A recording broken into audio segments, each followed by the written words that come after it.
हाँ तो my dear guys, आज मैं आप लोगों को प्रेजेंट कंटीन्यूअस टेंस पढ़ा रहा हूं। ये सभी कक्षाओं के लिए बहुत ही इम्पोर्टेंट है, चाहे आप 9th के विद्यार्थी हो और चाहे आप इंटरमीडिएट के विद्यार्थी हो, चाहे किसी भी कंपटीशन में आप शामिल हो रहे हैं, चाहे वो किसी भी कक्षा के हो, ये मायने नहीं रखता है। ट्रांसलेशन तो सबको आना है। तो ध्यान दें, एक्टिव और पैसिव दोनों को साथ साथ पढ़ा रहा हूं और ध्यान से देखेंगे। तो इसके पहले प्रेजेंट इंडेफिनिट के 2 वीडियो मैं बना चुका हूं। प्रेजेंट इंडेफिनिट को 2 पार्ट में मैंने पढ़ाया है। उसके बाद उसको लिखने के बाद ही इसको लिखेंगे आप, क्योंकि सिस्टम से जब पढ़ेंगे तभी समझ में आएगा। आइए देखिए, इंडिकेशन देखिए क्या होता है। इंडिकेशन, इसमें क्या होता है, इसमें हिंदी वाक्य के अंत में, हिंदी वाक्य के अंत में क्रियाधन रहा है, रही है, रहे हैं इत्यादि शब्द आते हैं बच्चों।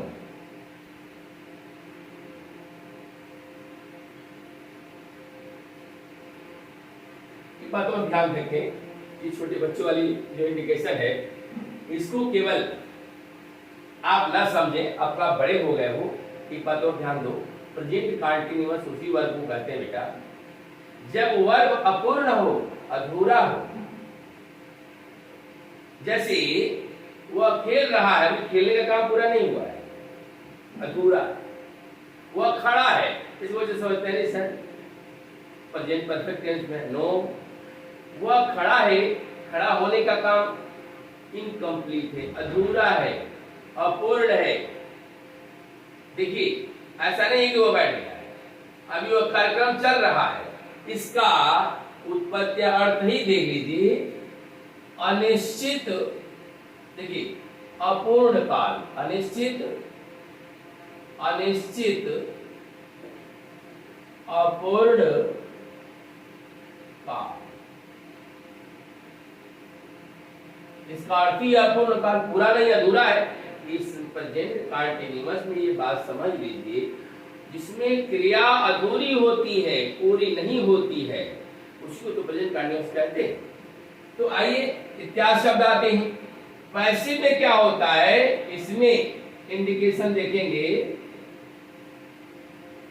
तो इसमें क्या होता है, इसमें हिंदी वाक्य में क्रियाधन जा, धन रहा है, रही है, रहे हैं इत्यादि शब्द आते हैं, इत्यादि शब्द आते हैं।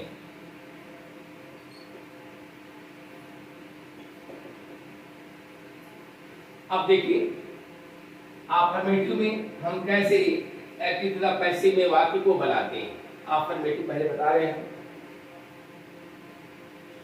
साधारण वाक्य, अफर्मेटिव सेंटेंस। अब देखिए, सब्जेक्ट प्लस इज, एम और प्लस, दिखाई दे रहा है ना आप लोगों को, subject plus is, am, are plus B3 वो B4 plus object plus other word. देखिए बच्चों, V4 जो है V1 प्लस ING को ही हम V4 भी कहते हैं। V1 प्लस ING को हम क्या कहते हैं, और नाम जानते हैं, V4 भी कहते हैं। अब आइए, subject plus is am are plus being plus V3 plus other word plus by plus object.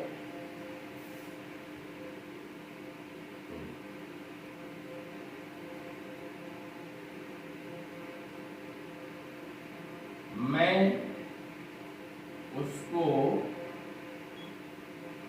पढ़ा रहा हूं।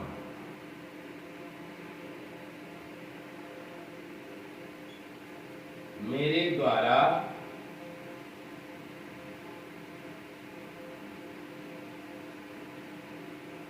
उसको पढ़ाया जा रहा है। देखिए, मैं उसको पढ़ा रहा हूं, मेरे द्वारा उसको पढ़ाया जा रहा है। अब ध्यान दें, मैं की एनर्जी क्या होगी, आई, और आई के साथ हम हेल्पिंग वर्ब क्या लगाते हैं, एम का प्रयोग करते हैं। एक बात तो याद रखो, इज का प्रयोग सिंगुलर नंबर के साथ, आई के साथ एम का प्रयोग करते हैं, और आर का प्रयोग जो है प्लूरल नंबर के साथ करते हैं। तो आई के साथ एम होगा, और V4 क्या हो जाएगा, पढ़ाना, टीच, ING जोड़ेंगे, टीचिंग, आई एम टीचिंग, किसको पढ़ा रहा हूं, उसको, हिम। आप चाहे तो हर भी लिख सकते हैं, क्योंकि उसको से यह पता नहीं लग रहा है कि वह स्त्री है कि पुरुष है, तो हिम भी लिख सकते हैं, हर भी लिख सकते हैं। अब देखो, आपको बताया जा चुका है कि एक्टिव वॉइस का ऑब्जेक्ट पैसिव वॉइस का सब्जेक्ट बनता है। तो हिम का सब्जेक्ट क्या होगा, हिम का ही होगा। अगर यह हिम आया है तो ही होगा, हर आया है तो सी होगा, अगर देम आया है तो दे होगा, अस आया है तो वी होगा, और मी आया रहे तो आई होगा, यू आया रहे तो यू का तो यू ही होता है।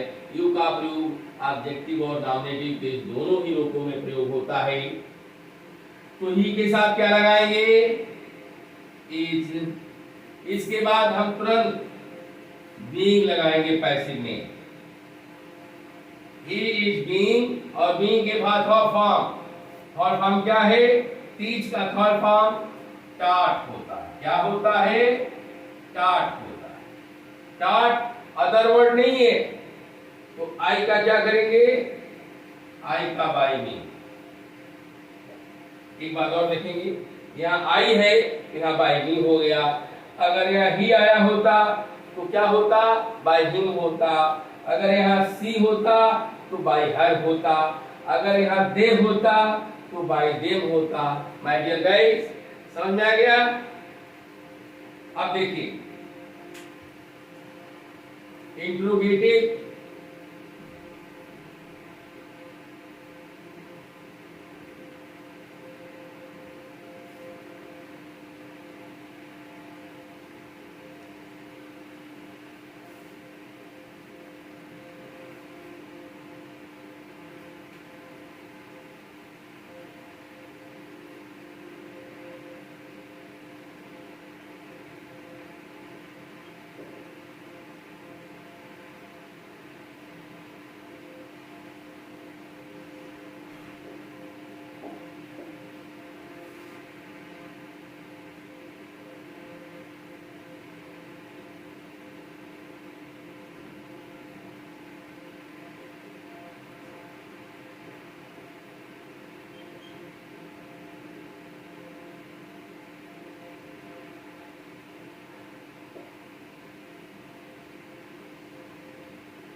क्या वे मैदान में फुटबॉल खेल रहे हैं?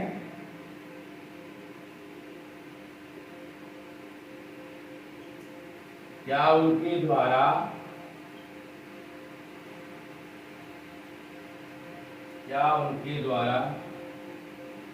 मैदान में फुटबॉल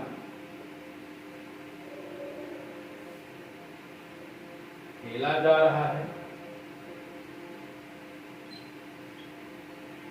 तो देखिए माय डियर गाइस, अब देखिए वाक्य के शुरू में अगर क्या आता है, वाक्य के शुरू में क्या आता है तो उसकी अंग्रेजी हम व्हाट नहीं लिखते हैं। उस स्थिति में उस टेंस की सहायक क्रिया को सब्जेक्ट के अनुसार लिखते हैं।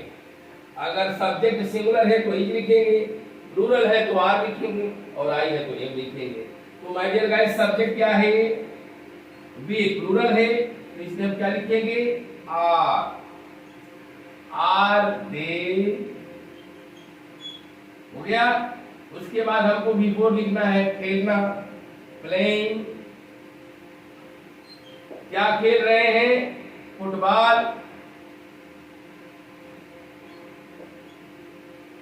कहां खेल रहे हैं? इन द फील्ड,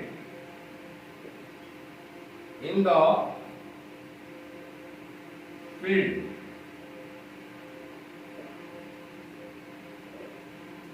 अब देखिए, ऑब्जेक्ट कोई सब्जेक्ट बनाते हैं, ऑब्जेक्ट इसमें फुटबॉल है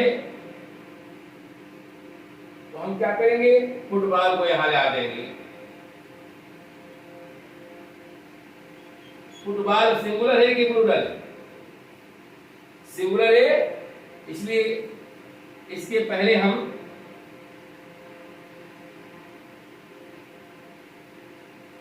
क्या प्रयोग करेंगे? इज का प्रयोग करेंगे।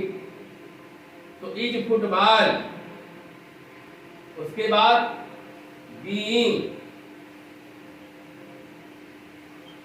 उसके बाद V3, प्ले का V3 होगा प्लेट। उसके बाद आपको लिखना है V3 के बाद अदर वर्ड्स। अदर वर्ड्स क्या है? कहां खेल रहे हैं? In the field, in the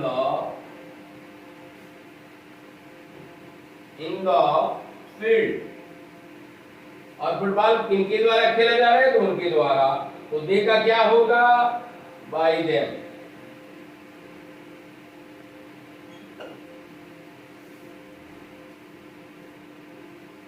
सीधे सीधे आप आए इंट्रोगेटिव नेगेटिव पर। नेगेटिव में क्या होता है? जो अफर्मेटिव बनाते हैं EMR के बाद नॉट लगा देंगे। तो सीधे सीधे हम बताते हैं आपको इंट्रोगेटिव नेगेटिव। चलिए हम जाते हैं।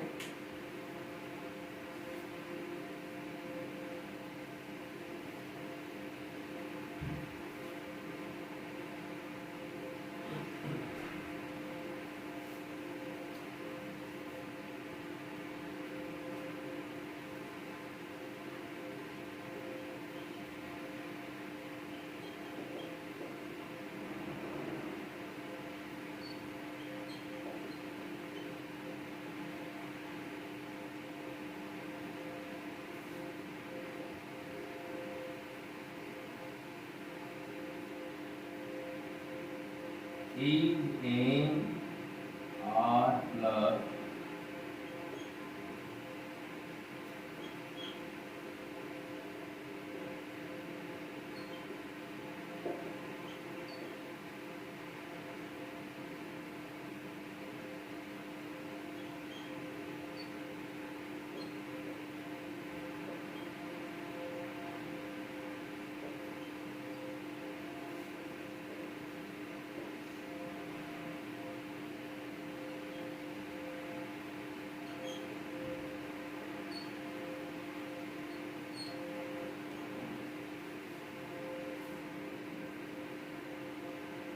एज में देखिए क्या वह आपकी मदद नहीं कर रहा है। क्या उसके द्वारा आपकी मदद नहीं किया जा रहा है। तो देखिए माय डियर गाइस, क्या के लिए हम वह सब्जेक्ट है तो क्या लिखेंगे? इज। इज सब्जेक्ट है ही, और ही के बाद क्या लिखेंगे? सब्जेक्ट के बाद लिखिए नॉट। नॉट के बाद बिफोर, मदद करना, हेल्पिंग, और किसकी? आपकी, यू। अब ऑब्जेक्ट क्या है? यू। तो यू यहां सब्जेक्ट की जगह आएगा, तो यू के लिए हेल्पिंग वर्ब क्या लगाएंगे? आर। तो आर यू, उसके बाद क्या लिखेंगे? नॉट। उसके बाद नॉट के बाद बीइंग, बोलते रहिए। नॉट के बाद बीइंग, और बीइंग के बाद भी3। हेल्प का भी3 क्या होता है? हेल्प। और हेल्प के बाद क्या लिखेंगे? Other word. अदर वर्ड नहीं है तो सीधे सीधे ही का बाय हिम, ही का बाय हिम। अब आप जो है बच्चों WH फैमिली का रूल इसी पर बता दे रहे हैं। WH फैमिली,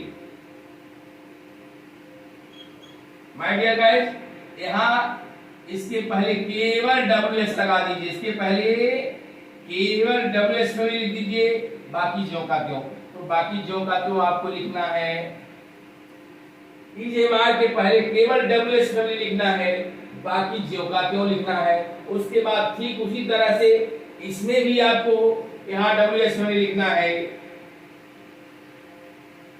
और उसके बाद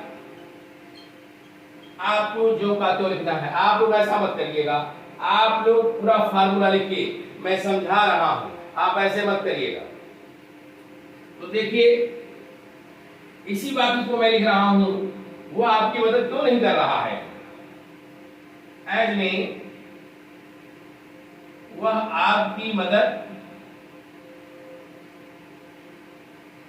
वह आपकी मदद क्यों नहीं कर रहा है?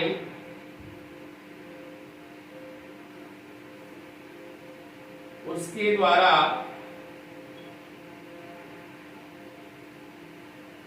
आपकी मदद क्यों नहीं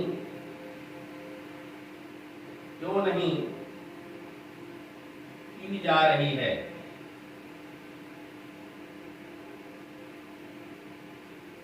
अब देखिए, तो बच्चों सबसे पहले आप WH फैमिली का जो वर्ड होता है उसको लिखते हैं। यानी इसमें कहां दिखाई दे रहा है WH फैमिली का वर्ड? देखिए क्यों, और क्यों की इंग्लिश क्या होती है माय डियर गाइस? वाई। क्या होती है? वाई। और वाई को लिखने के बाद आप टोटल यही लिख दें तो आपका हो जाएगा टोटल यही, क्योंकि एग्जाम्पल भी मैंने सेम दिया है, इसलिए आपके लिए आसानी करने के लिए इसमें भी वाई लिखेंगे, बाकी जो का तो लिखेंगे। जैसे वाई के बाद क्या लिखेंगे बच्चों? इज, क्योंकि वह है ही। सेम लिखना है, नॉट हेल्पिंग यू। देखिए Why is he not helping you? अब सीधे सीधे ये जो आप बनाए हैं यहां से, इसके पहले भी आप क्या लिख दें? क्योंकि अंग्रेजी सबसे पहले लिखिए, तो why, उसके बाद क्या लिखेंगे? ये ऑब्जेक्ट सब्जेक्ट बनेगा यू। देखिए यू यहां बना है सब्जेक्ट के रूप में, आर लगाएंगे, यू के लिए आर लगाते हैं, वाई, और उसके बाद क्या लिखेंगे, subject, you not, why are you not being, क्या होगा, हेल्प बाई, ही का ही हो जाएगा इंट्रोगेशन ऑफ मार्क। एक बार और समझे, यू को सब्जेक्ट, यू को हम सब्जेक्ट बनाएंगे तो यू ही होगा। आइए इसको देखिए, कमेंट करेंगे, अगर नहीं समझ में आएगा तो फिर दोबारा पूछ लेंगे। चलिए, तो एक प्रकार का और वाक्य आपको पढ़ाना है, वो जब हु सब्जेक्ट के रूप में काम करता है। बस जब हु सब्जेक्ट के रूप में काम करता है तो उसका एक्टिव पैसिव कैसे बनाते हैं। तो देखिए माय डियर गाइस, यहां आपको बता रहा हूं, जब हु सब्जेक्ट के रूप में काम करता है एक्टिव वॉइस में, तो उसका पैसिव कैसे बनाते हैं।